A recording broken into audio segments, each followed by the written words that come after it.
The champagne flute shattered in Damon Blackthorn's hand. Golden liquid and crystal fragments scattered across the pristine white tablecloth as his entire world tilted on its axis. Blood welled from the cuts on his palm, but he barely felt the sting. Every nerve in his body was focused on the scent that had just hit him like a physical blow, wild honeysuckle and summer rain, with that underlying sweetness that belonged to only one woman in the entire world. Elena. His wolf surged forward with such violence that Damon had to grip the edge of the mahogany table to keep from shifting right there in the middle of Chez Laurent, the most exclusive restaurant in downtown Seattle. Across from him, Richard Morrison was still talking about quarterly projections and market expansions, completely oblivious to the fact that his billion-dollar business partner had just discovered his entire life had been a lie. Blackthorn? You all right there? Morrison's voice sounded like it was coming from underwater. Damon's amber eyes swept the dining room with predatory precision, his enhanced senses cutting through the mingled aromas of truffle oil and expensive perfume until he found her. There, in the corner booth by the window, sat the woman who had destroyed him 5 years ago. Elena Winters looked exactly the same, long chestnut hair catching the evening light, those impossible green eyes that had haunted his dreams, the graceful curve of her neck that his wolf had once claimed with a mating bite that should have bound them for life. She wore a simple blue dress that made her look young and innocent, nothing like the woman who had fled their mating ceremony in the middle of the night without so much as a goodbye. But she wasn't alone. 3 identical boys sat beside her in the booth, and Damon's world exploded into 1,000 pieces all over again. Dark hair. Olive skin. And when one of them turned toward the window, catching the light just right, Damon saw his own amber eyes staring back at him. His sons. His sons. 4 years old, maybe 5, which meant the night she disappeared. The night she'd run from him like he was a monster instead of the man who would have died for her. She'd been carrying his children. Damon's hands clenched into fists on the table, his claws threatening to extend. Every instinct screamed at him to cross the room, to claim what was his, to demand answers from the woman who had ripped his heart out and apparently taken his legacy with her. His wolf paced behind his ribs like a caged animal, snarling with 5 years of suppressed rage and pain. "I need a moment," he managed to say to Morrison, his voice coming out rougher than he intended. "Of course, take your time. The Henderson acquisition can wait." Morrison gathered his papers, probably thinking Damon was having some sort of medical episode. If he only knew. As soon as Morrison left, Damon allowed himself to really look at them. The boys were beautiful, perfect combinations of his features and Elena's. One had her stubborn chin, another had the Blackthorn family dimple, and the third had Elena's expressive eyebrows. They were eating ice cream and laughing at something Elena was saying, completely unaware that their father was watching them from across the room. Their father who hadn't even known they existed until 30 seconds ago. The betrayal cut deeper than any silver blade. Not only had Elena run from him, not only had she broken their sacred mating bond, but she had stolen his children. She had robbed him of their first steps, their first words, 4 years of bedtime stories and scraped knees and birthday parties. His wolf wanted blood. His human side wanted answers. But before he could decide which impulse to follow, Elena's head lifted as if she sensed his stare. Her eyes swept the dining room with the casual indifference of someone checking the time, and then she saw him. The color drained from her face so completely that for a moment Damon thought she might faint. Her green eyes went wide with something that looked like terror, and her hand instinctively moved to cover her throat, right where his mating mark should have been. Time stopped. 5 years collapsed into nothing as they stared at each other across the crowded restaurant. Damon could hear her heartbeat from here, could smell the spike of adrenaline in her scent, could see the way her whole body had gone rigid with fight-or-flight response. She chose flight. "Boys, we need to go. Now." Her voice carried across the space between them, sharp with panic. The triplets looked up in confusion as Elena frantically gathered their coats and toys. She threw a handful of bills on the table without counting them, her movements jerky with desperation. Damon rose from his chair, every muscle coiled to give chase. His wolf was howling now, demanding he not let her escape again, demanding he claim his mate and his cubs and make them understand that they belonged to him. But Elena was already pushing the boys toward the back exit, her eyes never leaving his face. In those green depths he saw fear, yes, but also something else. Guilt. Pain. And underneath it all, a love so profound it made his chest ache with recognition. She still loved him. After 5 years, after running, after keeping his children from him, she still loved him. Which made her betrayal that much worse. Elena herded the boys toward the exit with the efficiency of someone who had practiced quick escapes. But in her haste, her purse caught on the edge of a nearby chair and spilled its contents across the polished floor. Damon was moving before he'd made the conscious decision, his werewolf reflexes carrying him across the restaurant in seconds. He dropped to one knee, gathering scattered lip balm and toy cars and his blood turned to ice. A hospital bracelet. White plastic with black lettering, partially torn but still readable, Elena Winters. Emergency admission. Date of service, October 15th. October 15th. The night she'd disappeared. The night she'd run from their mating ceremony and shattered both their worlds. She hadn't just left him. She'd been in the hospital. Damon looked up to find Elena frozen in the doorway, her hand pressed against the glass door, her eyes locked on the bracelet in his hand. The boys were tugging at her dress, asking why they weren't leaving, but she seemed incapable of movement. "Mama," one of them said, and Damon's heart stuttered at the word. "Mama, what's wrong?"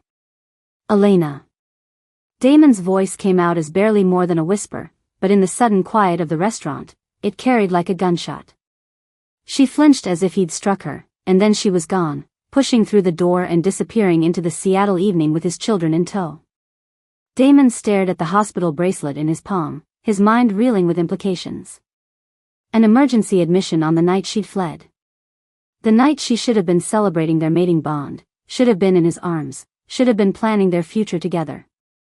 Instead, she'd been in a hospital. Alone. Carrying his children. His wolf was going insane, pacing and snarling and demanding they follow their mate's scent trail. But his human side was paralyzed by a devastating realization that was slowly crystallizing in his mind. What if Elena hadn't run from him at all? What if something had happened to her that night? Something that had made it impossible for her to return to him?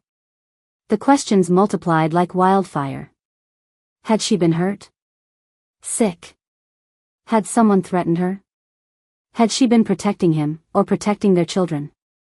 5 years of carefully constructed hatred began to crumble as Damon clutched the hospital bracelet like a lifeline. He'd spent half a decade convinced that Elena had simply decided she didn't want to be mated to a werewolf, that she'd gotten cold feet about joining his world permanently. But pregnant women didn't typically end up in emergency rooms because of cold feet. "Sir? Sir, is everything all right?" Damon looked up to find their waiter hovering nervously nearby, probably wondering why the restaurant's most powerful patron was kneeling on the floor holding a medical bracelet. "Fine," Damon managed, though he felt anything but fine. He pocketed the bracelet and stood, his movements stiff and mechanical. Just fine. But it wasn't fine. Nothing about this was fine. Somewhere in this city, Elena was probably packing right now, probably planning another disappearing act. She'd bolt again, take his children, and this time he might never find them. Not again. He wouldn't lose them again. Damon pulled out his phone and scrolled to a number he'd hoped never to use. Marcus Chen answered on the first ring. Blackthorn Pack Security. "Marcus, it's Damon. I need you to track someone. Now." "Of course, Alpha. Who are we looking for?"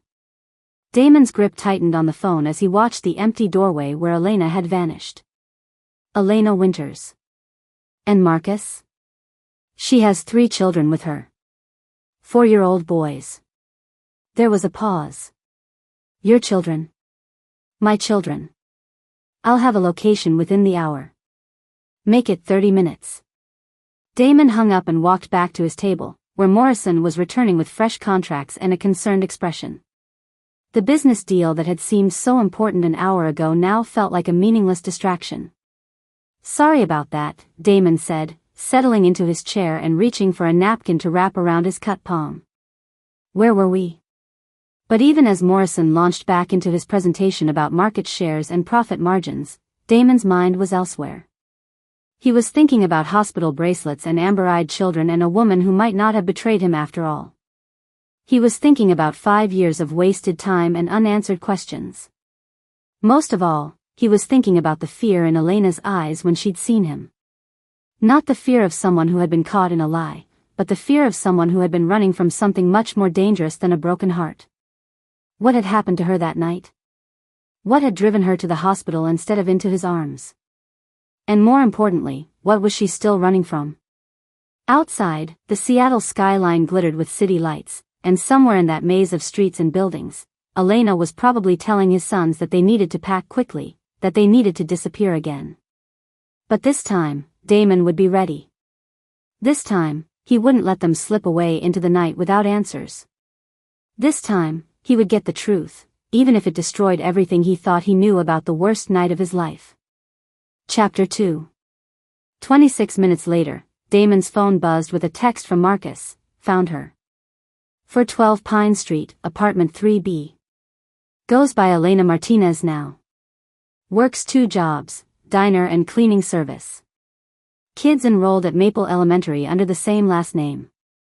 Damon stared at the address, his wolf prowling restlessly under his skin. Elena Martinez.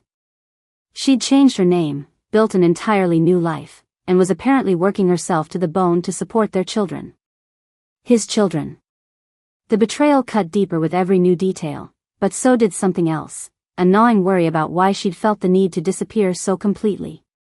The hospital bracelet burned in his jacket pocket like a brand. He left Morrison with a hastily signed contract and a promise to review the details later. Right now, nothing mattered except getting answers. The drive across Seattle felt endless despite the late-hour traffic. Damon's hands gripped the steering wheel of his Porsche so tightly he was surprised it didn't crack. Every red light was torture, every slow-moving car an obstacle between him and his family. His family. The words felt foreign and familiar at the same time. For 5 years he'd convinced himself he was better off alone, that Elena's abandonment had been a blessing in disguise. He'd thrown himself into building his business empire, becoming the most powerful werewolf on the West Coast, accumulating wealth and influence like armor against the pain she'd left behind. But seeing those amber eyes and 3 little faces had shattered every defense he'd built. Pine Street was a world away from his penthouse downtown. The neighborhood was tired and worn, the kind of place where people minded their own business and didn't ask too many questions. Perfect for someone trying to disappear. Apartment 3B was in a converted house that had seen better decades. Paint peeled from the front steps, and the mailboxes were held together with duct tape. This was where his mate, had been living with his sons. The wrongness of it made his wolf snarl with territorial fury. Elena should be in his house, in their bed, surrounded by luxury and protection. His children should want for nothing, should have the best of everything, not be living in this barely adequate housing. But first, he needed answers. Damon climbed the narrow stairs, inhaling deeply. Elena's scent was everywhere here, along with 3 smaller variations that made his chest tighten with recognition. His cubs. His boys. They were so close he could hear their heartbeats through the thin walls. He raised his hand to knock, then stopped. What if she ran again? What if she grabbed the children and disappeared out the back while he stood at the front door? The thought sent his wolf into a frenzy of protective rage. No. He wouldn't lose them again. Not now, not ever. Damon pulled out his phone and called Marcus again. I need surveillance on the back exits of 412 Pine Street. Now. Already on it, boss. Building surrounded. Of course it was. Marcus had been his head of security for 8 years. The man knew how to think 3 steps ahead. Damon knocked. Silence. Then the soft sound of bare feet on hardwood, moving toward the door. He could practically hear Elena's heart hammering against her ribs. Who is it? Her voice was carefully neutral, but he caught the underlying tension. You know who it is, Elena. Another silence, longer this time. Then the sound of multiple locks being disengaged, 4 of them, he counted. When the door finally opened, Elena stood in the gap with the chain still engaged, her green eyes wide and terrified. She was even more beautiful up close. 5 years had added a few lines around her eyes and a wariness that hadn't been there before, but she still took his breath away. Her hair was shorter now, barely brushing her shoulders, and she looked thinner than he remembered. Too thin. "How did you find me?" she whispered. "Does it matter?" Damon leaned closer to the door, breathing in her scent. Still honeysuckle and rain, but now tinged with exhaustion and fear. "We need to talk." "There's nothing to talk about." 3 sons suggest otherwise. Elena flinched as if he'd slapped her. "Go away, Damon. Please. I'm not going anywhere until I get answers. Starting with this." He pulled the hospital bracelet from his pocket and held it up where she could see it through the gap. The color drained from her face completely. "Where did you get that?" "You dropped it when you ran from me." Again. Damon's voice turned cold. October 15th, Elena. Emergency admission. "Want to tell me what happened that night? The night you were supposed to become my mate? The night you disappeared without a word?" Elena's hand flew to her throat, covering the spot where his mating bite should have been. I can't do this. Not now." "When, then? When our sons are 18 and wondering why their father never existed? When they're grown men who've spent their entire lives thinking they weren't wanted? They are wanted." The fierce protectiveness in her voice surprised him. "They're everything to me. But not enough to tell them who their father is." Elena's eyes flashed with anger, and for a moment she looked like the woman he'd fallen in love with, fierce and passionate and unafraid. "You don't understand. You can't understand. Then help me understand." Before Elena could answer, a small voice piped up from deeper in the apartment. "Mama? Who's at the door?" Elena's entire body went rigid. "Nobody, sweetheart. Go back to bed." But it was too late. Damon could hear small feet pattering across the floor, and then a dark-haired boy appeared at Elena's side, rubbing his eyes sleepily. He looked exactly like Damon had at that age, all wild hair and amber eyes and stubborn curiosity. "Mama, why are you whispering?" The boy looked up at Damon through the gap in the door, and his eyes went wide. "Who's that man?" Elena's hand dropped to the boy's shoulder, pulling him closer. "Kai, go back to your room." "But Mama." "Now." Kai, his son's name was Kai, looked between Elena and Damon with the kind of intelligent assessment that made Damon's chest swell with pride. This was his child. His blood. His legacy. "He looks like me," Kai said suddenly, tilting his head to study Damon's face. "He has my eyes." Elena made a sound like a wounded animal. "Kai, please. Are you our daddy?" The question was innocent and direct, and it hit Damon like a physical blow. Elena's composure cracked completely. "Go to bed. Right now." But Kai didn't move. He stared at Damon with those familiar amber eyes, waiting for an answer that Elena clearly didn't want him to give. "Kai." Damon's voice was rough with emotion. "Is that your name?" The boy nodded solemnly. "Kai Martinez. My brothers are Leo and Zane. They're sleeping, but I heard voices. Martinez." Even their last name wasn't his. Elena had erased every trace of him from their lives. "How old are you, Kai?" Damon asked, though he already knew the answer. 4 3/4. "We're gonna be 5 soon. All of us together, 'cause we're triplets." Kai's voice was proud, but then his expression grew sad. "Most kids only have one birthday, but we get to share. That makes you very special. Mama says we're special 'cause we're smart and kind and brave. But..." Kai glanced up at Elena, then back at Damon. "Are you really our daddy?" Elena made a choked sound. "Kai, go to your room." Now. This time, the authority in her voice worked. Kai's shoulders slumped, but he obediently turned away. Just before he disappeared down the hallway, he looked back over his shoulder. I hope you are, he said quietly. It gets lonely not having a daddy like the other kids. The words hung in the air like an accusation as Kai's footsteps faded away. Elena stood frozen in the doorway, tears streaming down her face. Elena. Damon's voice was gentle now, all the anger temporarily burned away by his son's innocent honesty. Let me in. Please. For a moment he thought she might refuse. Then her shoulders sagged in defeat, and she closed the door long enough to unhook the chain.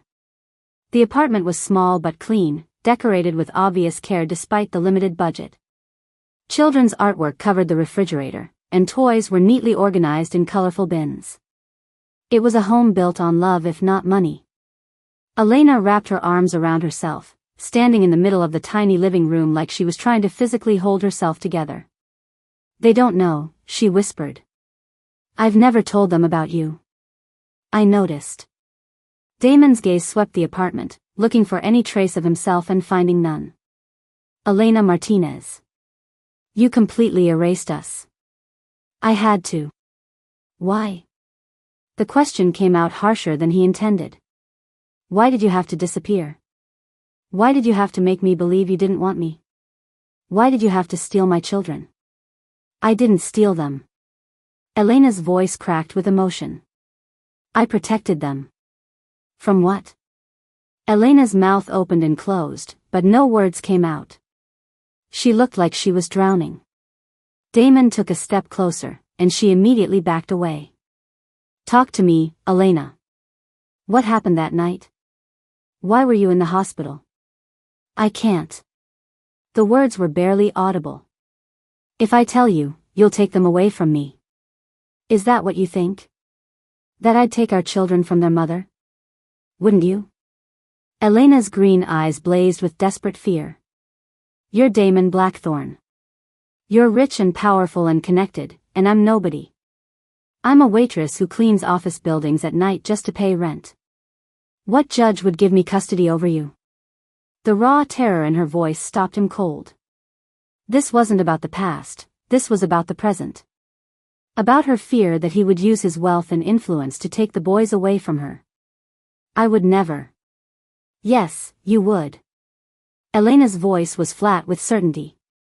Because that's what alphas do. They take what belongs to them. And according to werewolf law, those boys belong to you, not me. She was right, and they both knew it. Werewolf law was archaic in many ways, heavily favoring the father's rights over the mother's. If Damon wanted to fight for custody, he would almost certainly win. But the broken look in Elena's eyes made his wolf whimper in distress. She was his mate, the other half of his soul, and she was afraid of him. Elena, I would never take them from you. You're their mother. They need you. Until you find a new mate, Elena said bitterly. Until you decide I'm an inconvenience. A new mate? Damon stared at her in disbelief. Elena, you are my mate. There is no one else. There could never be anyone else. Elena laughed, but there was no humor in it. Don't lie to me. I know about the arrangement. What arrangement? With the Silver Moon Pack. The merger. Your sister told me. Elena stopped abruptly, her hand flying to her mouth as if she could call the words back. But it was too late. The pieces were falling into place with devastating clarity. Morgan. Damon's voice was deadly quiet. My sister told you what, exactly? Elena shook her head, backing toward the hallway. I need to check on the boys. Elena. Damon's alpha power leaked into his voice, compelling her to stop. Tell me what Morgan said. Elena's body went rigid, caught between her instinct to obey an alpha command and her desperate need to escape. She said you were already promised to someone else. That the mating ceremony was just for show, to keep me quiet until after the business merger was finalized. Damon felt like he'd been gut-punched. And you believed her? She had proof. Elena's voice broke. Photos of you with her, with the Alpha's daughter from Silvermoon. Laughing, touching, looking like. She swallowed hard. Like you were in love. Business dinners, Damon said flatly. Networking. Political necessity. Nothing more. I was 19, Damon. I was terrified of your world, terrified of what being your mate would mean, and then your own sister told me it was all a lie. That you were just using me. The betrayal cut deeper than anything Elena could have done to him. His own sister, his own blood, had destroyed his mating bond out of jealousy and spite. So you ran. I tried to run, Elena corrected. But I collapsed before I could get very far. The stress, the pregnancy hormones, the emotional trauma, my body just shut down. I spent 3 days in the hospital while they tried to figure out what was wrong with me. You were carrying triplets. I didn't know that yet. I just knew I was sick and scared and alone. Elena wiped her eyes with the back of her hand. When I finally got out, I figured you'd realized I was gone and didn't care enough to come looking. I looked, Damon said quietly. 4 months. I hired investigators, used pack resources, called in every favor I had. You'd vanished completely. I had help. Elena's voice was barely a whisper. Someone who wanted me gone as much as I wanted to disappear. Morgan. Elena nodded. She said if I ever came back, if I ever tried to contact you, she'd make sure I never saw my children again. She said she had connections in family court, that she could prove I was an unfit mother. The rage that filled Damon then was unlike anything he'd ever experienced. His wolf snarled and paced, demanding blood, demanding justice, demanding his sister's throat between his teeth. But underneath the rage was something else, a bone-deep sadness for all the time they'd lost, all the moments he'd missed with his children, all the years Elena had spent struggling alone because of his sister's lies. 5 years, he said. 5 years of thinking you'd abandoned me. 5 years of thinking you never wanted me at all. They stared at each other across the small living room, separated by so much more than physical distance. 5 years of hurt and misunderstanding in carefully built walls that wouldn't be easy to tear down. A sound from the hallway broke the tense silence, small feet on hardwood, whispered voices getting closer. Mama? It was a different voice this time, slightly higher pitched. Why are you crying? Elena quickly wiped her eyes, but it was too late. 2 more dark-haired boys appeared at the edge of the living room, both rubbing sleep from eyes that were unmistakably Damon's. Leo and Zane. His other sons. They were identical to Kai in every way except for subtle differences in expression. One looked more serious, the other more mischievous. All 3 of them shared the same stubborn jawline he saw in the mirror every morning. Who's the man, Mama? The serious one asked. Why does he smell like us? The mischievous one added, tilting his head in a gesture so familiar it made Damon's chest ache. Elena looked trapped, caught between her children's curiosity and her own fear. Boys, you should be sleeping. But we heard talking, Leo, or was it Zane, said. And crying. Are you okay? Kai said he might be our daddy, the other one announced. Is that true? Elena's composure cracked completely. She sank onto the couch, burying her face in her hands. I don't know what to say to them. Damon knelt down so he was at eye level with his sons. 3 pairs of amber eyes stared back at him with open curiosity and hope. My name is Damon, he said carefully. And yes, I am your father. Chapter 3. The silence that followed Damon's admission stretched like a taut wire. Elena's sharp intake of breath was the only sound in the small apartment as 3 4-year-old boys processed the most important revelation of their young lives. Kai stepped forward first, reaching out with one small hand to touch Damon's face. You have my nose, he said solemnly, then looked back at his brothers. He has all our noses. And our eyes, Leo added, the serious one, studying Damon with an intensity that was startling in someone so young. I told you he smelled like us, Zane announced triumphantly, bouncing on his toes with barely contained energy. Mama, why didn't you tell us our daddy was real? Elena made a sound that was half sob, half laugh. Because it's complicated, sweetheart. Adults always say that when they don't want to tell the truth, Kai observed with disturbing accuracy. Damon's chest tightened with pride and pain in equal measure. These were his sons, intelligent, perceptive, brave enough to approach a stranger who claimed to be their father.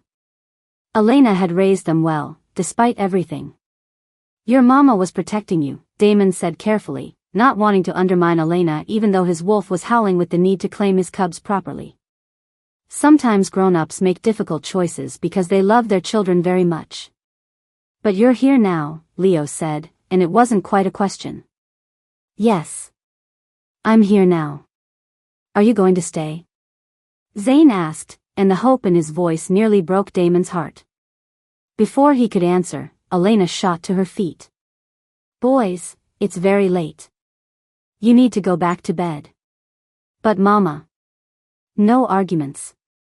Brush your teeth and get back in your pajamas. We'll talk about this in the morning. The triplets exchanged glances, that wordless communication that twins and multiples seem to share. Then Kai stepped forward and, without warning, wrapped his small arms around Damon's neck in a fierce hug. I'm glad you found us, he whispered against Damon's ear. The simple statement hit Damon like a physical blow. This child, his son, was glad he'd found them. Not afraid, not confused, just glad. Leo and Zane followed their brother's lead, both of them hugging Damon with the easy acceptance of children who hadn't yet learned to guard their hearts. Damon closed his eyes and breathed in their scent, honeysuckle and rain from their mother, but underneath it, the wild woods and moonlight that marked them as his. His cubs. His pack. When they finally let go, all three boys looked at Elena with expressions that were far too knowing for their age. We'll go to bed, Mama, Kai said. But we have questions tomorrow. Lots of questions, Leo added. All the questions, Zane finished with a grin that was pure mischief. After they disappeared down the hallway in a chorus of whispered voices and muffled giggles, Elena sank back onto the couch and buried her face in her hands. This is a disaster, she murmured. They're amazing, Damon said, still reeling from the encounter. Elena, they're incredible. You've done such a good job with them. Don't. Elena's voice was sharp. Don't try to charm me with compliments about our children. I know what you're doing. What am I doing? Building a case. Proving you'd be a good father so you can take them away from me. The accusation stung because part of it was true. Damon did want his sons, wanted them with a desperation that shocked him. But not at the expense of destroying their world. I told you, I'm not going to take them from you. Then what do you want? You, his wolf supplied immediately. Our mate. Our family. Everything that was stolen from us. But saying that would only make Elena run faster. I want to be part of their lives, Damon said instead. I want to know my sons. I want them to know they have a father who loves them. You don't even know them. Because you never gave me the chance. The words came out harsher than he intended, and Elena flinched. I'm sorry. I didn't mean, we both lost 5 years, Elena. But we don't have to lose any more. Elena was quiet for a long moment, staring at her hands twisted in her lap. When she finally spoke, her voice was barely audible. I need proof. Proof of what? That they're really yours. I need a paternity test. Damon's wolf snarled at the implication, but he understood her position. She was protecting herself, building walls that would hold up in court if necessary. Fine. We can do the test tomorrow. And I need to know what you really want from us. Not pretty words about loving children you've never met, but the truth. Are you planning to sue for custody? Are you going to try to force us into your world whether we want it or not? The questions hit like silver bullets, each one designed to expose his true intentions. The problem was, Damon wasn't entirely sure what his intentions were beyond the primal need to claim his family. I don't know, he admitted. A week ago, I thought you were a woman who'd abandoned me at the altar. Now I find out I have 3 sons and their mother has been living in poverty because my sister lied to both of us. I'm not thinking clearly right now. At least that's honest. Elena. Damon moved closer, stopping when she tensed. I know you don't trust me. I know you have every reason to be afraid. But those boys in there? They deserve better than this. They deserve a father, and stability, and a life where their mother isn't working 2 jobs just to keep a roof over their heads. We get by. Getting by isn't enough. Not for my sons. Elena's eyes flashed with anger. Your sons? They've been my sons for 5 years, Damon. Mine alone. I'm the one who walked the floor with them when they had nightmares. I'm the one who held them when they were sick. I'm the one who's been here every single day of their lives. Because I didn't know they existed. And whose fault is that? The accusation hung between them like a challenge. They could keep circling like this forever, trading blame and hurt, accomplishing nothing except more pain. Damon's phone buzzed with a text, breaking the tense standoff. He glanced at it and frowned. What? Elena asked, immediately alert. Marcus says there's a car parked across the street. Someone's been watching the building for the last hour. Elena went pale. Watching for what? I don't know. But I'm going to find out. Damon moved toward the window, careful to stay in the shadows as he peered through the blinds. A black sedan sat under the streetlight, too expensive for this neighborhood, with tinted windows that made it impossible to see inside. Elena, have you noticed anyone following you lately? Anyone asking questions about you? Maybe. There was a man at the diner last week, asking if I knew anyone named Elena Winters. I said no and he left, but... Elena wrapped her arms around herself. You don't think someone's been looking for me? Before Damon could answer, his phone rang. Marcus again. Boss, we've got a problem. The guy in the sedan just made a call, and 3 more cars are heading this way. This isn't surveillance, it's a setup. Damon's blood turned to ice. How long? 5 minutes, maybe less. Elena, we need to go. Now. Go where? This is our home. This isn't safe. Damon was already moving, checking sight lines, calculating escape routes. Pack whatever you need for you and the boys. We're leaving. I'm not going anywhere with you.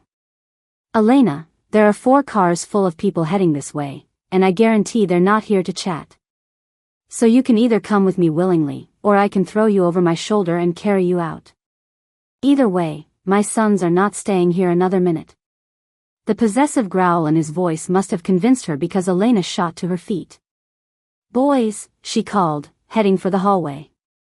Boys, wake up. We need to go. Confused voices answered from the bedroom, followed by the sound of small feet hitting the floor. Elena disappeared into their room, and Damon could hear her moving around frantically, throwing things into bags. His phone buzzed again. 2 minutes. Elena, whatever you're packing, it's enough. We need to move. The triplets emerged from their bedroom in mismatched pajamas, rubbing their eyes and looking bewildered. Elena appeared behind them with a duffel bag and their backpacks. Mama, what's happening? Kai asked.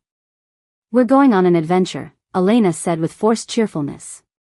Remember how we practiced the fire drill game? This is like that. Is Papa Wolf coming with us? Zane asked, and Damon's heart stopped. What did you call me? Papa Wolf, Zane repeated matter-of-factly. That's what you are, right? You smell like the woods and moonlight and running really fast. Damon stared at his son in shock. Human children weren't supposed to be able to identify werewolf scent markers, but Zane had just described his wolf's essence perfectly. How do you know about wolves? Elena asked, her voice tight with concern. We dream about them, Leo said quietly. Every night. We run through the forest with the pack, and there's this big black wolf who teaches us things. What kind of things? Damon's voice was carefully controlled, but inside his wolf was howling with recognition. These weren't just dreams, they were genetic memories, the wolf consciousness awakening in his cubs. How to be strong, Kai said. How to protect our family. How to find our way home. Elena made a choked sound. Boys, those are just dreams. Wolves aren't real like that. But Damon could see the truth in her eyes. She knew exactly what the dreams meant, and she was terrified. Mama, Zane said with 4-year-old seriousness, Papa Wolf is real. He's standing right there. The sound of car doors slamming outside cut off whatever Elena might have said in response. Move, Damon ordered, ushering them toward the back door he'd spotted during his earlier reconnaissance of the apartment. Elena, is there a back way out of this building? Fire escape outside the kitchen window. Perfect. Marcus, we're coming out the back. Standing by, boss. They made it to the kitchen just as heavy footsteps started climbing the front stairs. Elena boosted the boys through the window onto the fire escape while Damon kept watch on the hallway. Mama, I'm scared, Leo whispered. It's okay, baby. We're going to be fine.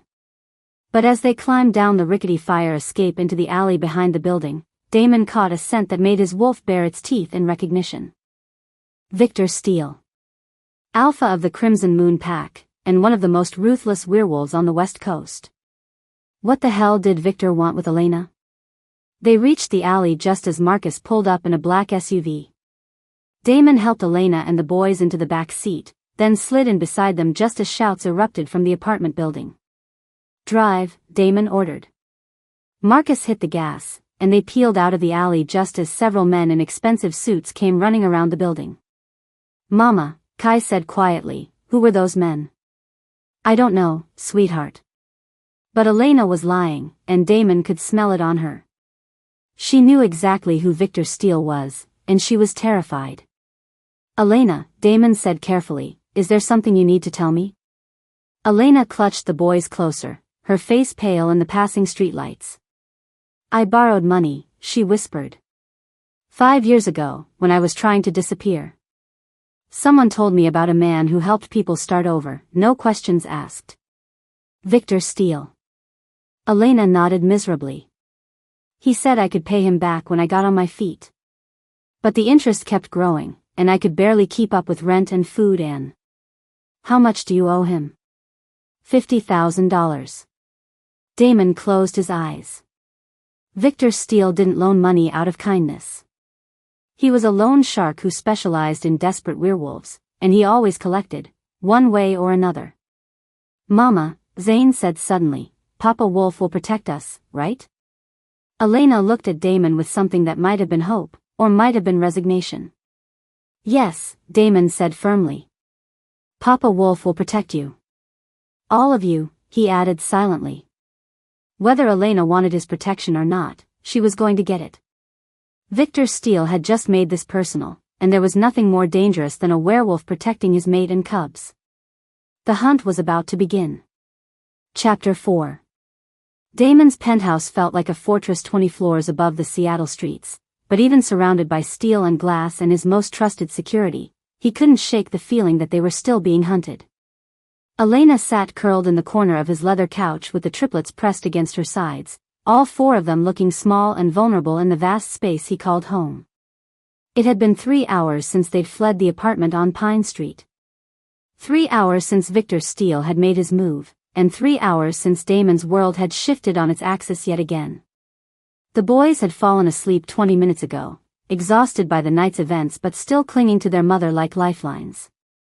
Even in sleep, they sensed the danger that circled them like wolves around a campfire. They're beautiful, Damon said quietly, studying his son's peaceful faces.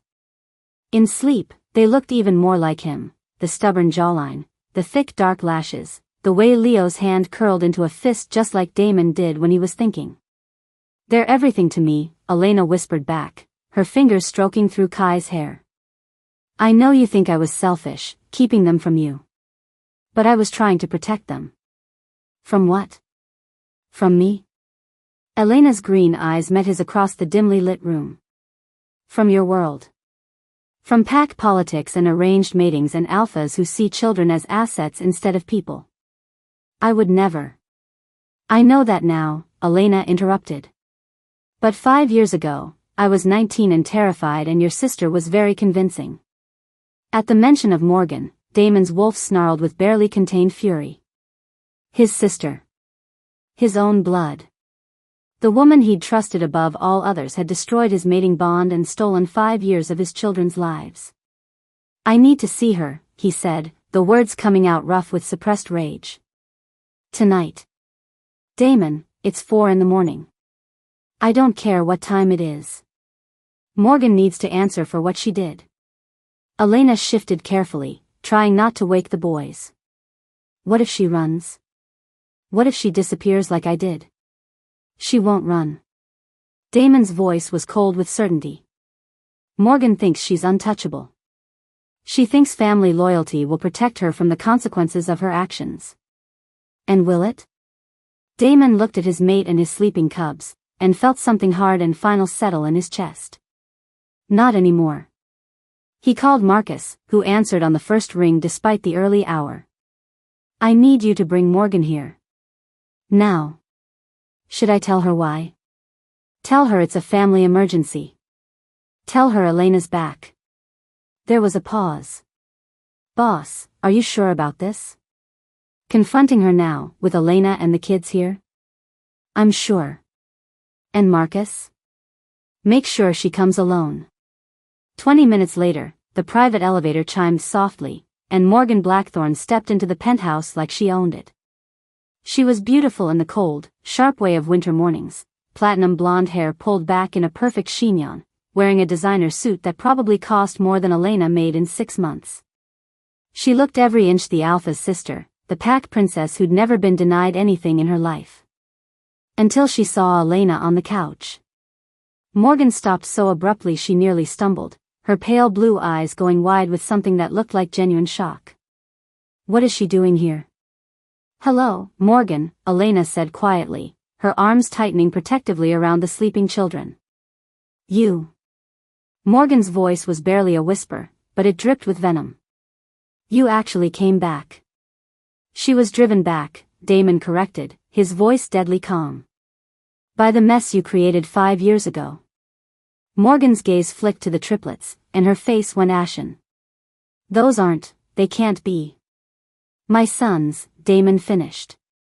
Your nephews. The children you helped steal from me. Damon, I can explain. Then explain. Damon moved to stand between Morgan and his family, every muscle coiled for violence. Explain why you told Elena I was arranged to mate with another alpha's daughter. Explain why you convinced my pregnant mate that I was using her. I was protecting you. Morgan's composure cracked, revealing the desperation underneath. She was nobody, Damon. A human girl with no connections, no pack, no power. She would have made you weak. She was my mate. She was a liability. Morgan's voice rose, and Kai stirred in his sleep. Elena shushed him softly, shooting Morgan a warning look that the other woman ignored. The Silvermoon pack was offering an alliance that would have doubled our territory. Victoria Silvermoon was perfect for you, strong bloodline, alpha potential, political connections. I didn't want Victoria Silvermoon. I wanted Elena. Because you were thinking with your wolf instead of your brain. Morgan snapped. You were so obsessed with this girl that you couldn't see the bigger picture. Someone had to make the hard choices. The hard choices. Damon's voice was soft and dangerous. Tell me about those hard choices, Morgan. Tell me about the documents you forged. Morgan's face went white. What documents? The marriage contract between me and Victoria Silvermoon. The one you showed Elena. The one that never existed. I don't know what you're talking about. Marcus found it in your safe 3 hours ago, Damon lied smoothly, watching his sister's reaction. Along with the fake photos of me and Victoria at romantic dinners. Very convincing work, Morgan. You must have spent weeks on the forgeries. Morgan's mask slipped completely, and for a moment she looked like what she was, a scared woman who'd made a terrible mistake and spent 5 years watching it spiral out of control. I thought she'd just go away, Morgan whispered. I thought she'd leave and you'd forget about her and move on with someone suitable. But she didn't just leave, did she? Damon took a step closer to his sister, his alpha power filling the room like a physical presence. Tell me what really happened that night, Morgan. I don't. Tell me. The command cracked like a whip, and Morgan flinched. She wouldn't listen, Morgan said, the words tumbling out in a rush. I showed her the documents, told her about the arrangement, but she kept saying she didn't believe it. She said she was going to find you, make you tell her the truth yourself. Damon's blood turned to ice. So what did you do? I called Victor. Elena made a sound like a wounded animal. You called Victor? You gave me to that monster? I didn't give you to him. Morgan turned on Elena with desperate fury. I hired him to scare you. To make you understand that staying would be dangerous for everyone.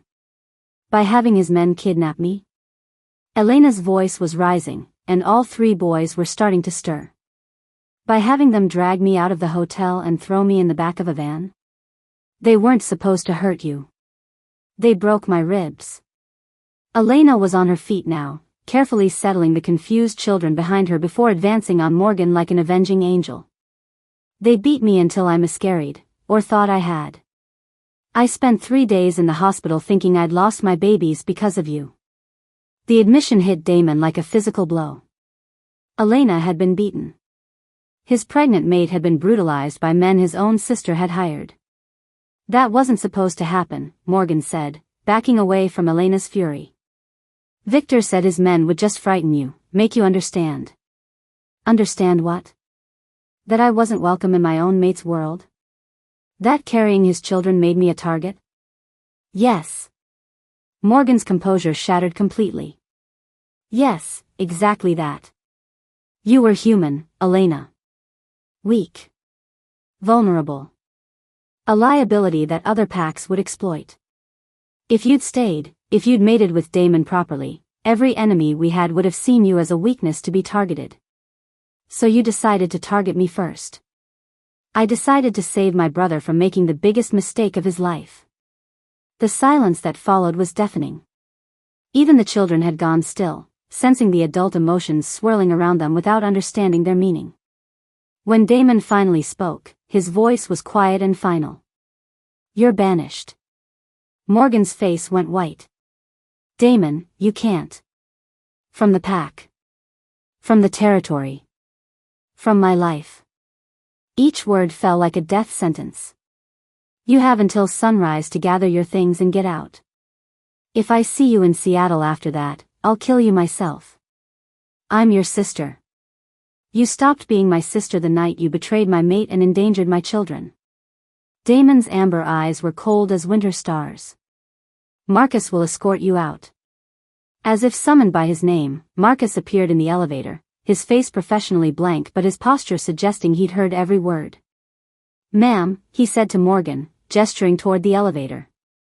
Morgan looked between Damon and Elena, her face cycling through disbelief, anger, and finally desperate panic.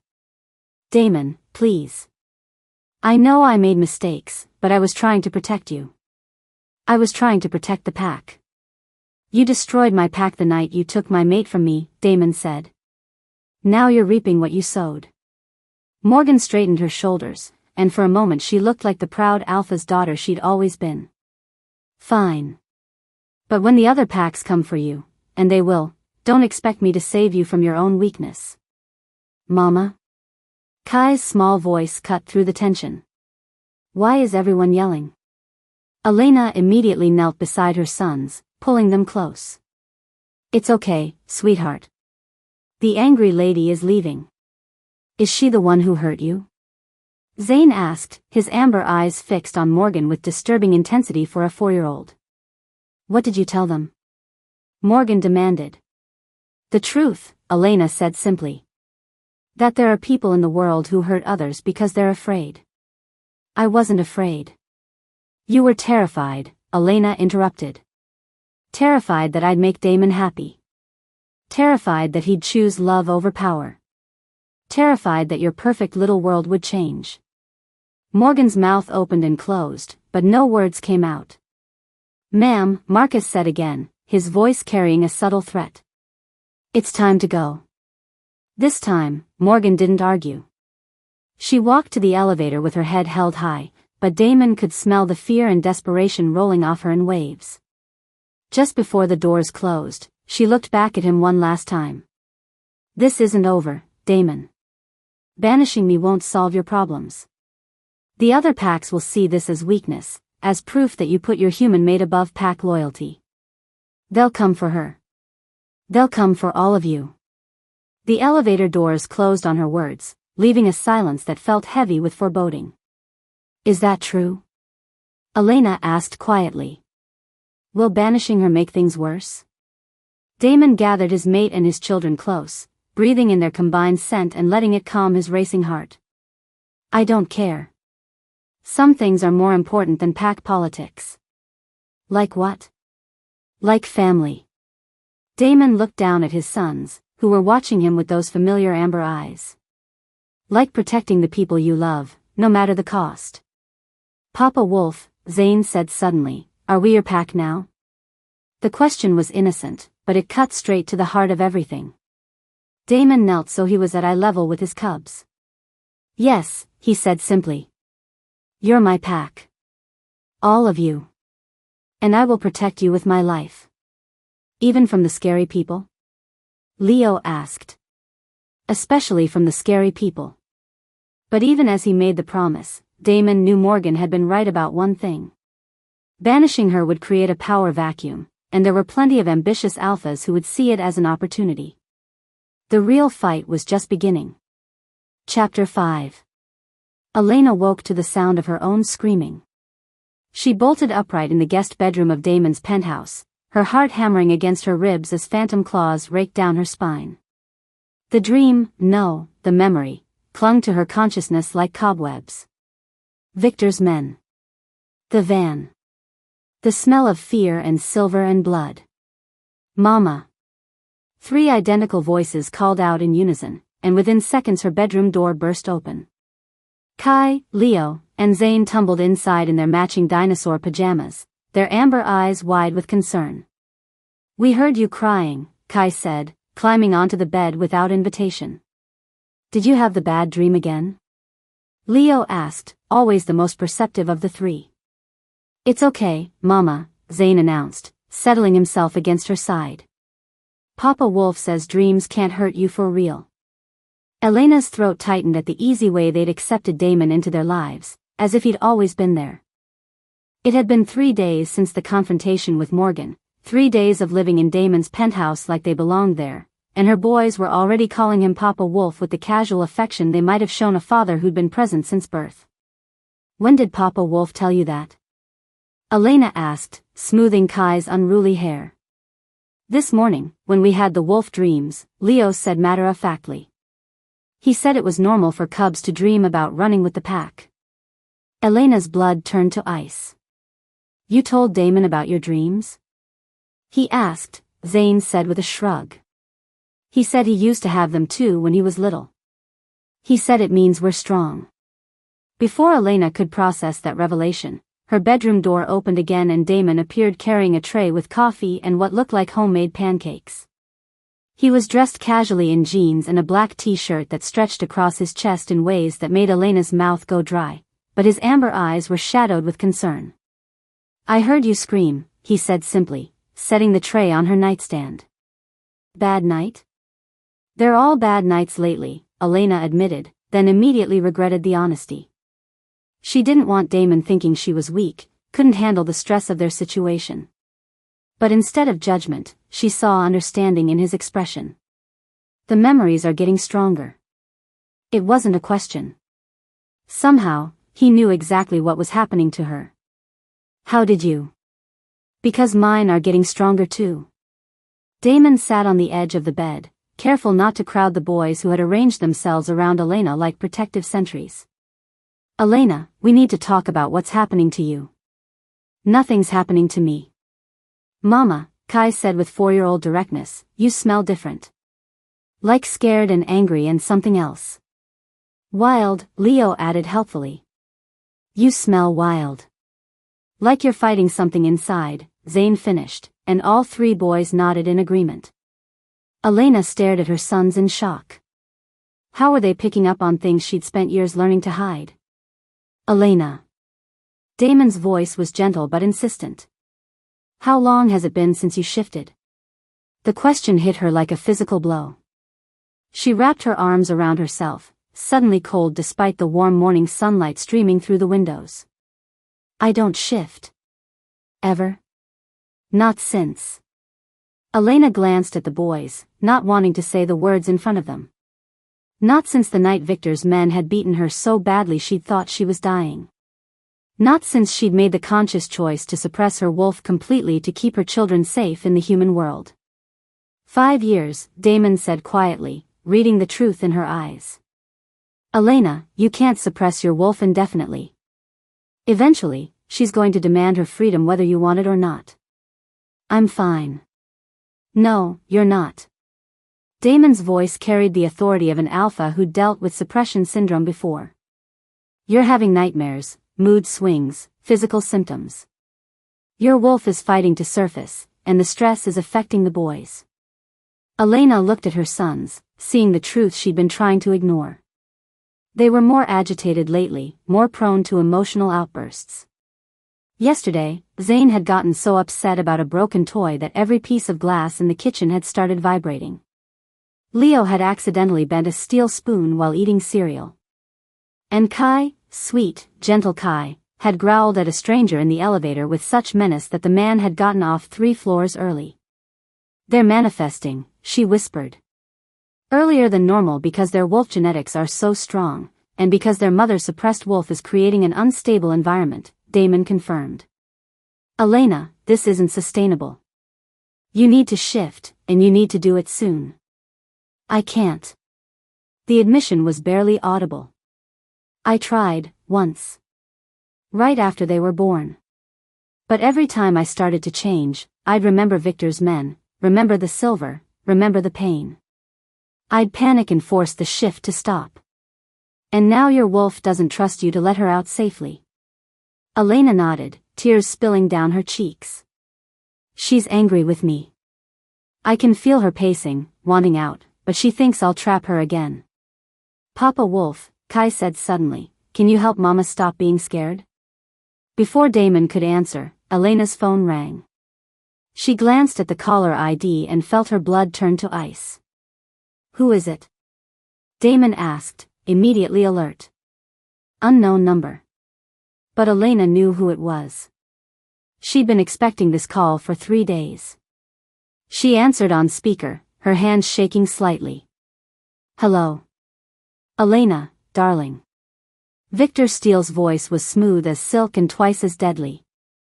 I hear you've been reunited with your mate. How romantic.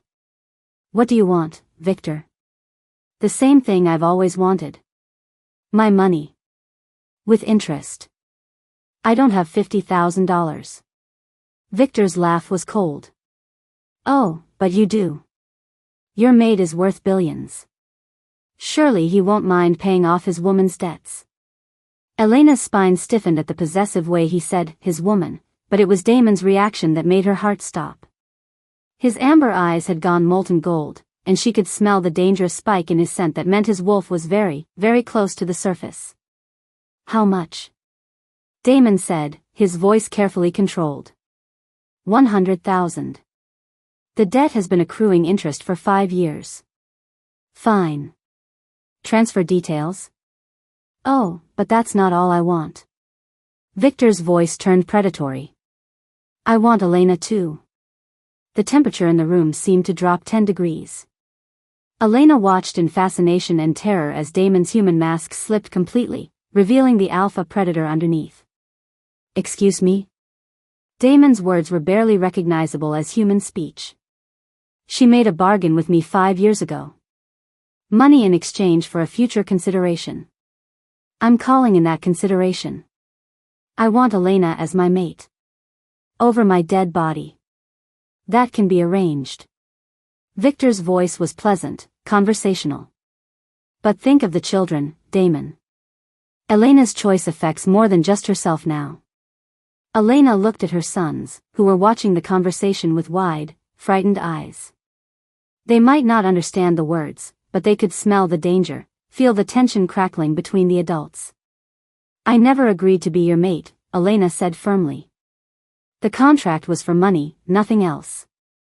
Ah, but you didn't read the fine print, did you? The loan agreement included a clause about additional compensation should traditional repayment prove difficult. Elena's stomach dropped. She'd been desperate, terrified, barely coherent when she'd signed Victor's papers.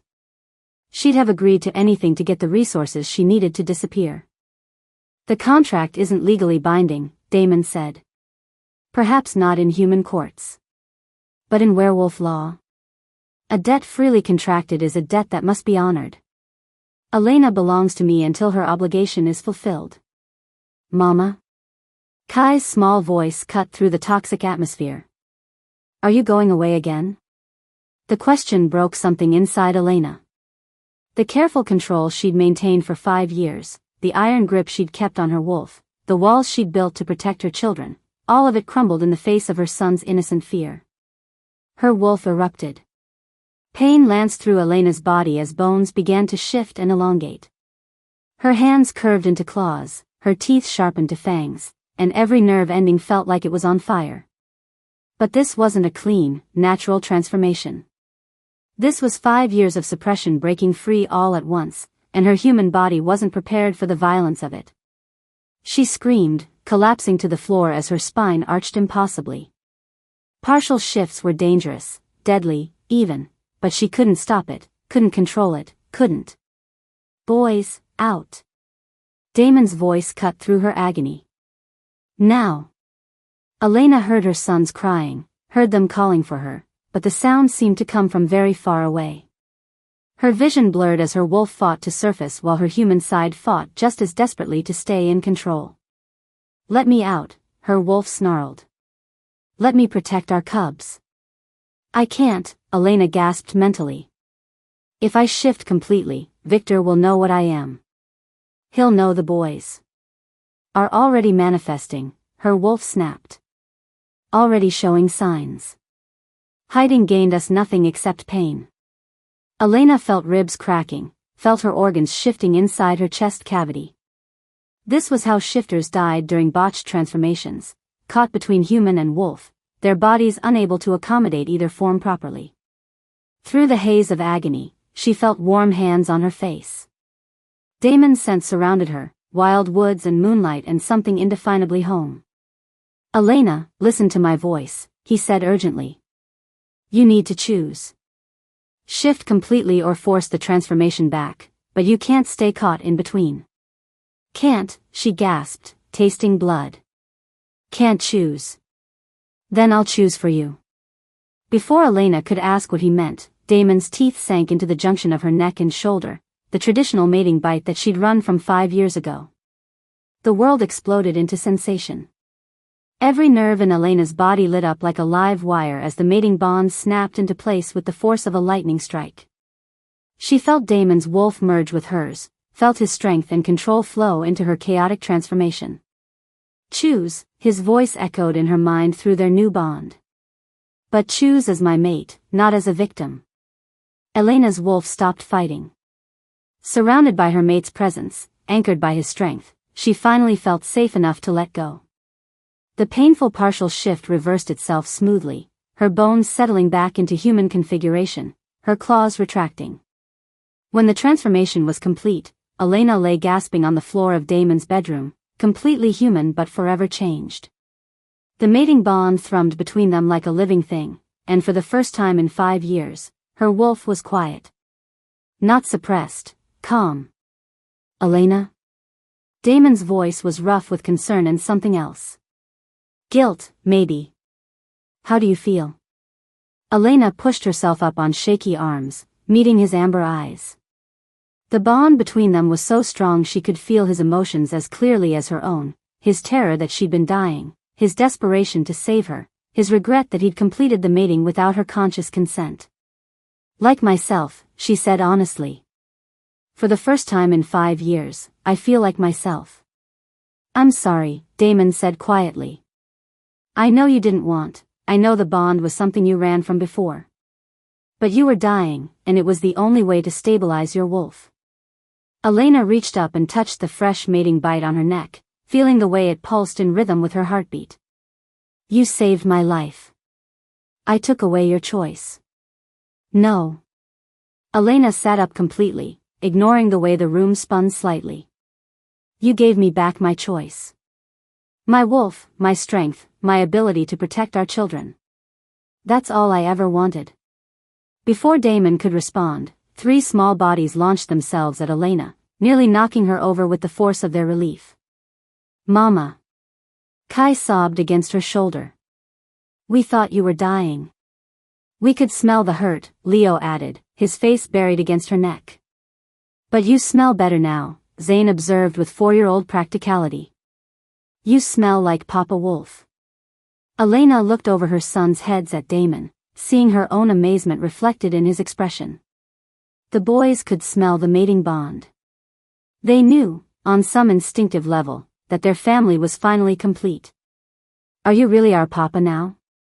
Kai asked Damon, his amber eyes bright with hope. Yes, Damon said simply. I'm really your papa now. Forever? Leo pressed. Forever. Good, Zane announced with satisfaction. Now we can protect Mama from the scary man on the phone. Elena's brief moment of peace shattered as she remembered Victor's call, his threats, the impossible choice he'd tried to force her to make. But she was no longer the terrified 19-year-old who'd fled in the night. She was a mated alpha female with cubs to protect and a mate who would burn the world down before he let anyone take his family. Victor Steele was about to learn that some debts could only be paid in blood. Chapter 6. The silence in the SUV was thick enough to cut with a silver blade. Elena sat rigid in the passenger seat, staring out at the winding mountain road that led to Damon's remote compound. Every few minutes, she touched the fresh mating bite on her neck, a gesture that seemed unconscious but made Damon's hands tighten on the steering wheel each time. In the back seat, the triplets were unusually quiet, picking up on the tension between their parents despite not understanding its source. They'd been driving for 3 hours since leaving the penthouse in the dead of night, and Elena hadn't said more than 10 words to him the entire time. Damon could feel her fury through their new bond, a simmering resentment that mixed with confusion, relief, and something that might have been gratitude if he squinted hard enough. The mating connection was still raw, still settling, and every emotion hit him like a physical sensation. Mama, Kai said quietly, are you mad at Papa Wolf? Elena's shoulders tensed. It's complicated, sweetheart. Adults always say that, Zane observed with 4-year-old wisdom. But usually it just means someone did something they shouldn't have. Through the rearview mirror, Damon caught Zane's amber eyes, so like his own, studying him with disturbing perceptiveness. Your mama's not mad, Damon said carefully. She's processing some big changes. Like when we moved apartments and Mama cried but said it was happy tears? Leo asked. Elena made a sound that might have been a laugh or a sob. Something like that. But Damon could feel the truth through their bond. Elena wasn't crying happy tears about their mating. She was terrified, angry, and overwhelmed by the connection she'd never wanted. The compound appeared around the next bend, a sprawling lodge built from local timber and stone, nestled in a valley surrounded by dense forest. It looked like a luxury vacation home, but Damon knew Elena would sense the hidden security measures, the reinforced walls, the escape routes built into every room. Whoa, Kai breathed, pressing his face to the window. Papa Wolf, do you live in a castle? It's not a castle, Damon said, some of his tension easing at his son's awe. It's just a safe place for our pack. Our pack? Zane bounced in his seat. Are we really a pack now? We've always been a pack, Elena said softly, and Damon felt the first crack in her emotional walls. We just didn't know it yet. Marcus met them at the front door, his usual professional demeanor softened by obvious relief. Perimeters secure, boss.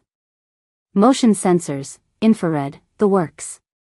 Nobody's getting within a mile of this place without us knowing. Good. What about Victor? Still in the city as far as we can tell, but he's got people asking questions. And boss? Marcus hesitated. There's something else. Morgan's gone dark. None of our contacts have seen her since you banished her. Damon felt Elena's sharp spike of alarm through the bond. Morgan, loose and unaccounted for, was almost as dangerous as Victor himself. Keep looking, Damon ordered. I want to know where she is and what she's planning. Inside, the compound was warm and welcoming despite its defensive nature. A massive stone fireplace dominated the living room, and floor-to-ceiling windows offered breathtaking views of the surrounding forest. The triplets ran from room to room, their delighted voices echoing off the vaulted ceilings. This place is huge. Kai called out from somewhere upstairs. Papa Wolf, there's a game room. Zane shouted from another direction. And a library with real books. Leo added, his voice reverent. For the first time since the mating, Elena smiled, a real smile that made Damon's chest tight with longing. They love it, she said. It's their heritage, Damon replied. This is what I wanted to give them from the beginning. Space to run, to be themselves, to understand what they are. Elena's smile faded. What they are is children. Human children who happen to have some werewolf genetics. Elena. No. She turned to face him fully, her green eyes blazing. I know what you did was necessary. I know you saved my life. But don't think that gives you the right to decide how to raise our children. Our children, Damon repeated. You said our. Elena's hand flew to the mating bite, her face flushing as she realized what she'd revealed. Through their bond, Damon felt her emotions shift, anger giving way to confusion blending with something that felt dangerously like hope. The bond is affecting how I think, she said, wrapping her arms around herself. Making me feel things that aren't real. Everything you're feeling is real, Damon said quietly. The bond doesn't create emotions, Elena. It just amplifies what's already there. That's what I'm afraid of. Before Damon could ask what she meant, the triplets came thundering down the stairs like a pack of actual wolves. Papa Wolf. Kai launched himself at Damon's legs. Can we go outside? The forest smells like home. Like running and hunting in moonlight, Leo added, his eyes bright with excitement. Like Pack, Zane finished, and all three boys looked at Damon with identical expressions of pleading. Elena stiffened. Boys, you can't just run off into the woods. Actually, they can, Damon interrupted gently. This is Pack territory. It's protected, warded, completely safe. They need to connect with their wolf nature, Elena. They've been suppressed for too long. They're 4 years old. They're werewolf cubs who've been forced to live as humans their entire lives, Damon countered. Look at them, Elena. Really look at them. Elena glanced at her sons and went still. The boys were practically vibrating with contained energy, their nostrils flared as they scented the forest beyond the windows. Kai was unconsciously shifting his weight from foot to foot in a motion that looked remarkably like a wolf's hunting stance. Leo's eyes had gone golden at the edges, and Zane was making soft whining sounds under his breath. They need to shift, Elena whispered, the realization hitting her like a physical blow. Their first transformation is overdue, Damon confirmed. Most werewolf children shift for the first time between ages 3 and 4. The boys are almost 5, and they've never been allowed to explore that part of themselves.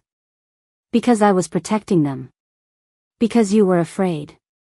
Damon's voice was gentle but implacable. And now our sons are paying the price for that fear. Elena's emotions crashed through their bond, guilt, terror, love, and desperate protectiveness all tangled together. She sank onto the couch, burying her face in her hands. I don't know how to do this, she admitted. I don't know how to be a werewolf mother. I barely know how to be a werewolf. Then let me teach you. Damon knelt in front of her, careful not to crowd her. Let me teach all of you. This is what I was born for, Elena. Leading, protecting, guiding cubs through their first shifts. Elena looked up at him through her fingers. And if something goes wrong? If they can't control it? If they hurt someone? They won't. They're not alone anymore. They have their alpha, their pack, their proper place in the world. Damon's voice dropped to a whisper. They have their father. The triplets had gone completely still during this exchange, their supernatural hearing picking up every word. When Elena finally looked at them, their amber eyes were wide with hope and fear in equal measure. Mama, Kai said quietly, do you not want us to be wolves? The question broke something inside Elena. She opened her arms, and all three boys rushed into her embrace. I want you to be happy, she whispered against Kai's hair. I want you to be safe. I want you to understand that you're perfect exactly as you are, no matter what form you take. But you're scared of the wolf part, Leo observed with devastating accuracy. Yes, Elena admitted. I'm terrified of the wolf part. But maybe it's time I stopped letting fear make decisions for our family. Damon felt the shift in her emotions through their bond, resignation giving way to determination, terror transforming into fierce protectiveness. This was the Elena he'd fallen in love with 5 years ago, the woman who would walk through fire for the people she loved. Okay, Elena said, her voice stronger now. Okay. But we do this together. All of us. Together, Damon agreed. Papa Wolf? Zane tugged on Damon's shirt. Does this mean we can finally be real wolves? It means you can finally be yourselves, Damon replied. All of yourselves. 2 hours later, they stood at the edge of the forest as the sun set behind the mountains. Elena had changed into clothes that could survive a transformation, and the boys were practically bouncing with excitement. Remember, Damon said, his alpha authority settling over them like a warm blanket, let your wolves guide you. Don't fight the change, don't try to control every aspect of it. Trust your instincts. What if it hurts? Kai asked. First shifts can be uncomfortable, Damon admitted. But pain means you're fighting against your nature instead of embracing it. If you relax, if you welcome your wolf, it should feel like coming home. Elena's hand found Damon's, and he felt her trembling through their bond. What about me? It's been 5 years since I last shifted properly. It's like riding a bicycle, Damon said, squeezing her fingers. Your wolf remembers. She's been waiting. Will you stay with us? In case something goes wrong? Wild horses couldn't drag me away. Elena closed her eyes and reached for the wolf she'd kept caged for so long. To her amazement, her wolf came eagerly, no longer fighting or angry but ready to run with her mate and cubs. The transformation rippled through her like silk, smooth and natural and absolutely right. When she opened her eyes as a wolf, the world was painted in shades of scent and emotion and pure instinct. Beside her, Damon's massive black wolf stood sentinel as their sons began their first shifts. Kai went first, his small body elongating into a sleek gray wolf with amber eyes. Leo followed, his transformation resulting in a darker coat with white markings on his chest. Zane's shift produced a wolf almost identical to his father, black as midnight with intelligent golden eyes. For a moment, the newly formed pack stood at the forest's edge, parents and cubs connected by bonds deeper than blood. Then Zane let out a joyful howl, and the spell was broken. They ran. Through the darkening forest, over fallen logs and moss-covered stones, following trails that existed only in scent and memory. Elena felt truly free for the first time in 5 years, her wolf singing with the joy of running with her family. The cubs were natural runners, their instincts guiding them through the forest like they'd been born to it. They played as they ran, tumbling over each other, chasing shadows, learning the language of pack behavior without conscious thought. When they finally stopped at a moonlit clearing, Elena's heart was full to bursting. Her sons were magnificent as wolves, strong, intelligent, perfectly balanced between human and animal nature. This is what they were meant to be, Damon's voice whispered through their mental bond. What we were all meant to be. I'm sorry, Elena replied, the words carrying 5 years of regret. I'm sorry I kept this from them. From you. You were protecting them the only way you knew how. But Elena? Damon's mental voice was warm with love and acceptance. They're safe now. We're all safe now. But even as the words formed between them, Elena's wolf ears caught something that made her blood run cold, the distant sound of vehicles approaching the compound. Damon heard it too. His massive head lifted, nostrils flaring as he scented the night air. Marcus didn't call, he said grimly. Whoever's coming, they bypassed our security. Elena herded the cubs closer as Damon's mental voice reached out to his security team. The response that came back made her wolf snarl with fury. Boss, we've got a problem. Multiple vehicles, military-grade jamming equipment, and they're carrying silver. Victor Steele's here, and he's not alone. Who's with him? The pause that followed was filled with terrible certainty. Morgan, boss. Your sister's with him. And she's got contracts, legal papers that say she has guardianship of the children. Elena's world tilted on its axis as the horrible truth crashed over her. Morgan hadn't disappeared, she'd been planning. Plotting. Making deals with the devil himself. And now she'd come to collect what she saw as the ultimate prize, Damon's sons, and the leverage they represented. The real battle was about to begin. Chapter 7. The howl that split the night air wasn't one voice, it was three, small and desperate and filled with terror. Elena's blood turned to ice as she recognized the sound of her cubs calling for help in the ancient way of their kind.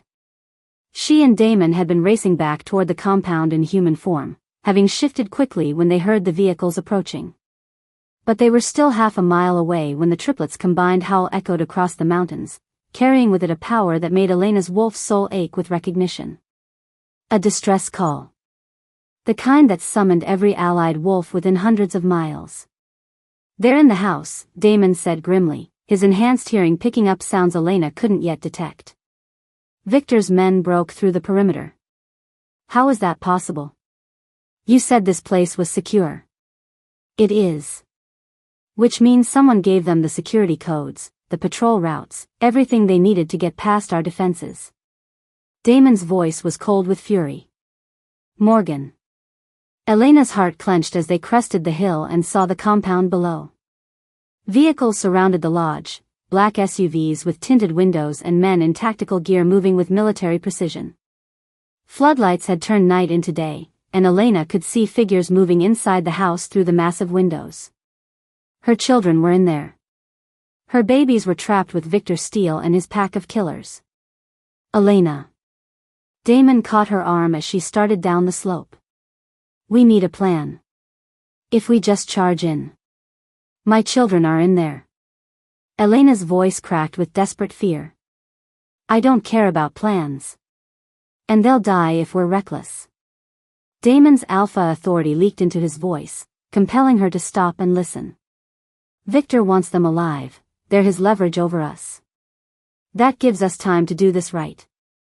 Elena wanted to scream, wanted to shift and tear through Victor's men like tissue paper. But Damon was right. They had one chance to save their sons, and they couldn't waste it on emotion. What do you need me to do? I need you to be an alpha female, Damon said simply. Not a terrified mother, not a victim running from her past. I need the woman who was strong enough to disappear completely and raise 3 werewolf cubs alone in the human world. Elena felt something shift inside her, a settling, a recognition of power she'd spent 5 years denying. The mating bond thrummed between them, and she could feel Damon's absolute confidence in her abilities. Together, she asked. Together. They moved down the slope like shadows, using skills Elena had forgotten she possessed.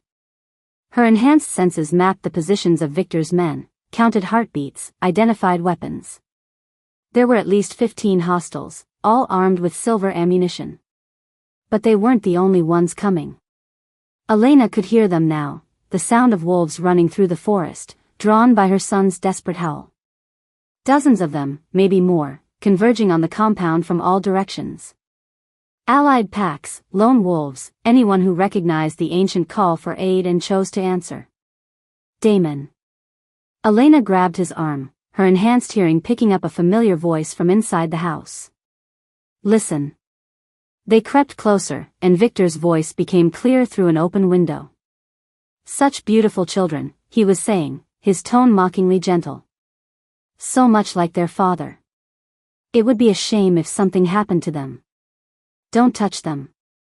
Elena barely recognized her own voice, cold, deadly, carrying the authority of an alpha female protecting her young. She and Damon had reached the wraparound porch. Through the window, Elena could see into the main living room. Her heart nearly stopped. The triplets were huddled together on the couch, their small faces streaked with tears but their amber eyes blazing with defiance. Victor stood in front of them, tall and predatory, his silver hair gleaming under the lights. And beside him, Morgan, Damon breathed, his voice filled with betrayal and pain. Elena's former sister-in-law stood next to Victor like she belonged there, dressed in black tactical gear and wearing an expression Elena had never seen before, cold, calculating, utterly without remorse. Where are Mama and Papa Wolf? Kai was demanding, his small voice carrying clearly through the window. They're coming, sweetheart, Morgan said with false sweetness. And when they get here, we're all going to have a nice long talk about family loyalty. You're not our family, Leo said with 4-year-old directness. You're the mean lady who made Mama cry. Morgan's face twisted with something that might have been guilt, but Victor just laughed. Such spirit. They'll make excellent additions to my pack once their parents are dealt with.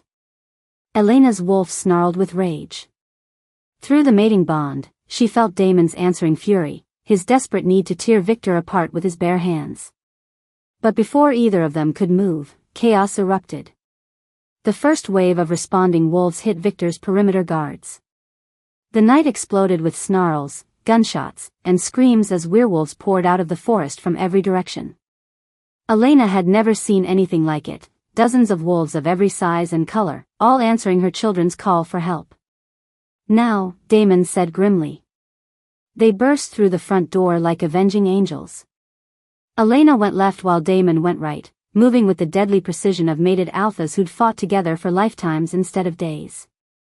Elena's first target was the guard standing closest to her children. She didn't shift, didn't need to. Her claws extended naturally as she moved, and the man went down without a sound, silver bullets scattered harmlessly across the floor. Boys, get down, she shouted.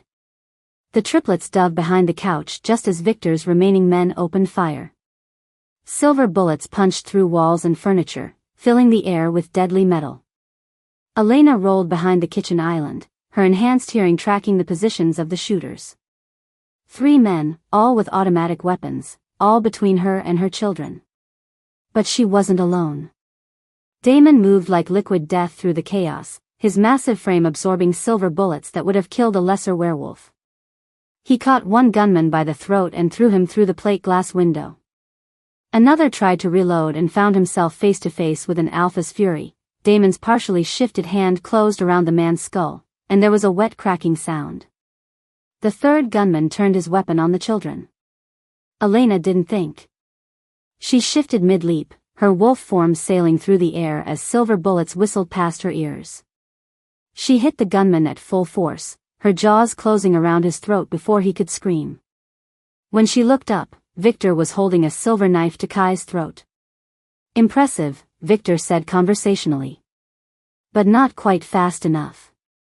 Elena shifted back to human form, her hands raised in surrender even as her wolf raged against the helplessness.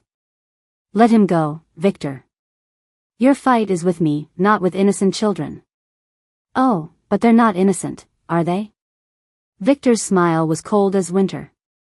They're the products of an unsanctioned mating. Evidence of your mate's weakness, his inability to put pack politics above personal desire. They're children, Damon snarled from across the room. Elena could see blood soaking through his shirt, at least 3 silver bullets had found their mark. Their leverage. Victor pressed the knife closer to Kai's throat, and Elena's son whimpered. Here's what's going to happen. Elena will come with me willingly, and the children will be raised by their proper guardian. He nodded toward Morgan. Morgan will see that they're trained correctly, taught to serve the pack instead of weakening it. Over my dead body, Elena said flatly. That can be arranged. Victor's eyes glittered with malice. But first, your mate dies. Morgan, if you would. Elena watched in horror as Morgan stepped forward, pulling a silver-loaded pistol from her belt. She raised it toward Damon, her face a mask of cold determination. But as the weapon came level with Damon's chest, something changed in Morgan's expression. Elena saw the exact moment when reality crashed through whatever delusions had driven her to this point.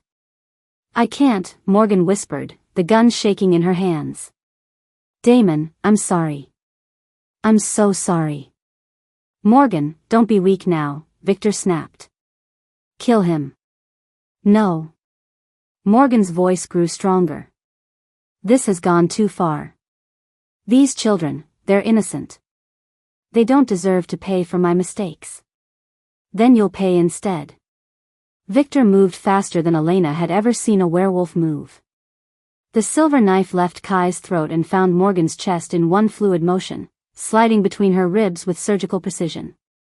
Morgan gasped, her gun falling from nerveless fingers as silver poison spread through her system. She looked down at the knife protruding from her chest, then up at her brother with eyes full of regret and love. Damon, she whispered. I'm sorry. I'm so sorry for everything. Elena caught Morgan as she fell, cradling her former sister-in-law as silver tears traced down pale cheeks. It's okay, Elena whispered, even though nothing was okay. You came back. In the end, you came back. Protect them, Morgan gasped, her life bleeding out onto Elena's hands. Protect the children. They're the future of the pack. I will. I promise. Morgan's eyes found Damon's across the room. Forgive me? Always, Damon said, his voice rough with grief and forgiveness. You're my sister. Always. Morgan smiled, and then she was gone. Victor looked down at Morgan's body with cold indifference. How touching. But her sacrifice changes nothing. The children still belong to me. He reached for Kai again, but this time Elena was ready. The rage that filled her then was unlike anything she'd ever experienced. It wasn't the desperate fury of a mother protecting her young, it was the cold, calculating wrath of an alpha female whose family had been threatened once too often. Elena's shift was instantaneous and complete, her wolf form larger and more powerful than it had ever been before. The mating bond with Damon amplified her strength, made her faster, deadlier, utterly without mercy. She hit Victor with the force of a silver bullet, her jaws closing around his throat before he could react. They went down in a tangle of claws and fangs, rolling across the blood-stained floor as Victor fought for his life. But Victor was no match for a mated alpha female protecting her cubs. Elena's jaws tightened, and she felt his windpipe collapse under the pressure.